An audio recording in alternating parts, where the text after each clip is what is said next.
बिस्मिल्लाहिर्रहमानिर्रहीम अल्हम्दुलिल्लाहि रब्बिल आलमीन वल आक़िबतु लिल मुत्तक़ीन वस्सलातु वस्सलामु अला सय्यिदिल अंबियाइ वल मुरसलीन व अला आलिहि व अस्हाबिहि व अहलि बैतिहि अजमाइन। मेरे निहायत वाजिबुल एहतराम वालिदैन और अज़ीज़ तलबा, आज हम मैकवे ग्रामर स्कूल की तरफ से ऑनलाइन क्लासेस का आगाज़ कर रहे हैं, क्योंकि आप जानते हैं कि कोरोना वायरस की वबा की सूरत में पूरी दुनिया के अंदर लॉकडाउन हो चुका है और तालीमी इदारे बंद हो चुके हैं। तो मजबूरी के तहत तमाम जगह ऑनलाइन क्लासेस का सहारा लिया जा रहा है। तो इंशाअल्लाहुल अज़ीज़ हम भी अपने तालीमी सिलसिले को इसी तरह जारी व सारी रखेंगे। दुनिया का उसूल है कि जब भी मुश्किलात आती हैं, आजमाइशें आती हैं, तो इंसान हाथ पे हाथ धरे घर नहीं बैठ जाता, बल्कि अपने तौर पर कुछ ना कुछ करता है।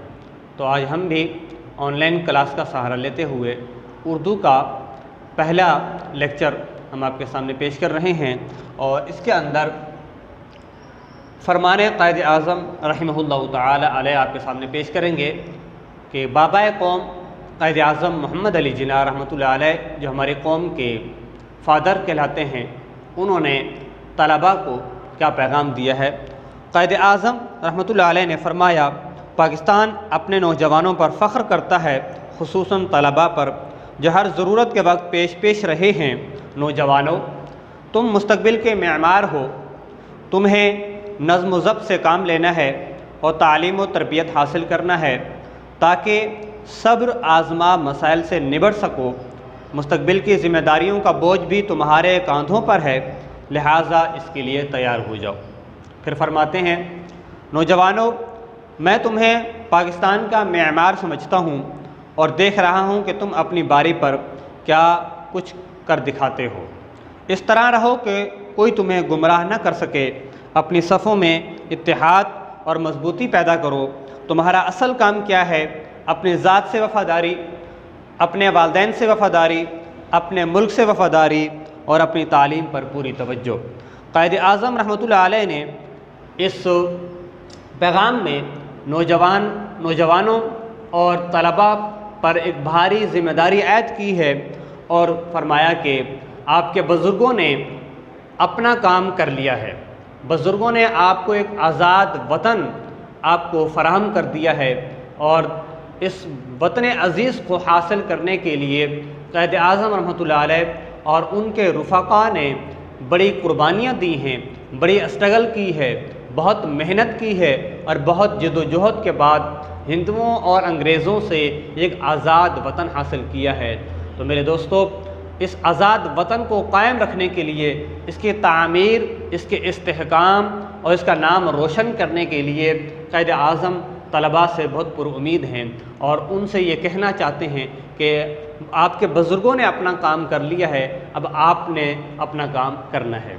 तो नौजवानों ने अपना काम किस तरीके से करना है, तलबा ने अपने काम किस तरीके से करना है। तो क़ायद आज़म रहमतुल्लाह अलैह के ये अल्फाज बहुत आपकी रहनुमाई करते हैं कि अपनी ज़ात से वफ़ादारी, अपने वालिदैन से वफ़ादारी, अपने मुल्क से वफ़ादारी और अपनी तालीम पर पूरी तवज्जो।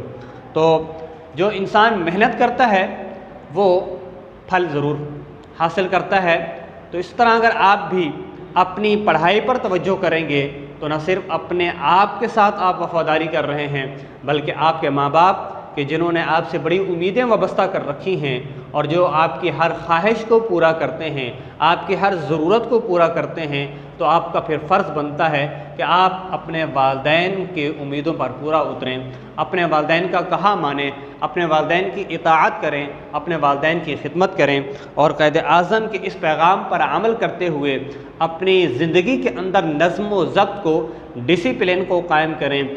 इसलिए कि ज़िंदगी के अंदर अगर नज़्म व ज़ब्त ना हो, अगर डिसिप्लिन ना हो, यानी डिसिप्लिन से मुराद मेरी ये है कि जो भी काम है उसको उसके मेरिट के मुताबिक, उसके तरीक़ाकार के मुताबिक अंजाम दिया जाए, इसको हम नज़्म व ज़ब्त कहते हैं। कि आपके कामों में डिसिप्लिन नज़र आना चाहिए, जैसे कि खाने के औकात हैं, आपके खेलने के औकात हैं, आपके पढ़ाई के औकात हैं, तो तमाम काम अपने अपने औकात में होना चाहिए। इसको हम नज़्म व ज़ब्त कहते हैं। इसके अलावा जिस तरीके के मुताबिक जो काम करना चाहिए उस काम को उस तरीके के मुताबिक करना, ये मेरिट कहलाता है, ये नज़्म व ज़ब्त कहलाता है। यहाँ पर मैं एक छोटी सी बात आपको यूँ भी कहूँगा कि आपने इस सबक में देखेंगे तो पाकिस्तान अपने नौजवानों, यहाँ पर जो है नौजवानों, ये जमा का लफ्ज़ है नौजवान से नौजवान। जब हम किसी लफ्ज़ की जमा बनाते हैं तो आम तौर पर जमा के और भी क़वायद हैं, लेकिन एक क़ायदा ये होता है कि किसी लफ्ज़ की जमा बनाने के लिए उस लफ्ज़ के आखिर में हम क्या करते हैं, हम वाव और नून गुन्ने का इजाफ़ा कर देते हैं, तो वो क्या बन जाता है, जमा का लफ्ज़ बन जाता है नौजवानों, नौजवान से नौजवानों। इसी तरह हम कहते हैं कि रोज़ेदार,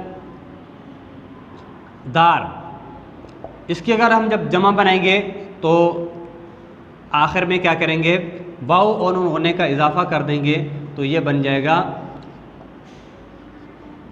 नौजवानों, और यहाँ पे बन जाएगा रोज़ेदारों। जो चीज़ मैं आपको बताना चाहता हूँ ये बताना चाहता हूँ कि आपने यहाँ देखा कि यहाँ पर लिखा हुआ है पाकिस्तान अपने नौजवानों पर फ़ख्र करता है, और फिर अगली लाइन की में आ रहा है कि नौजवानों, ये लफ्ज़ आ रहा है नौजवानों।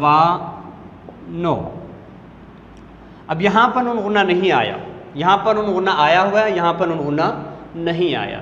तो फ़र्क क्या है, फ़र्क ये है कि जब हम किसी लफ्ज़ की जमा को इस्तेमाल करते हैं तो आम जुमलों के अंदर तो हम वाव और नून का इजाफ़ा करके जमा का लफ्ज़ पढ़ते हैं, लेकिन जब हम किसी को मुखातब करते हैं, जब हम किसी को ख़िताब करते हैं, तो ख़िताब के अंदर यानी जहाँ कहीं पर हर्फ़ निदा हो, तो हर्फ़ निदा हो या हर्फ़ निदा ना हो, तो वहाँ पर जमा के लफ्ज़ के आखिर में जो नून गुन्ना आता है उस नून गुन्ने को हम हटा देते हैं।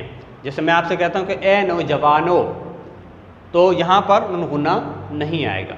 इसी तरीके से अगर हम कहते हैं कि अल्लाह ताला ने रोज़ेदारों को रोज़ा रखने का हुक्म दिया, तो ये जुमला सही है।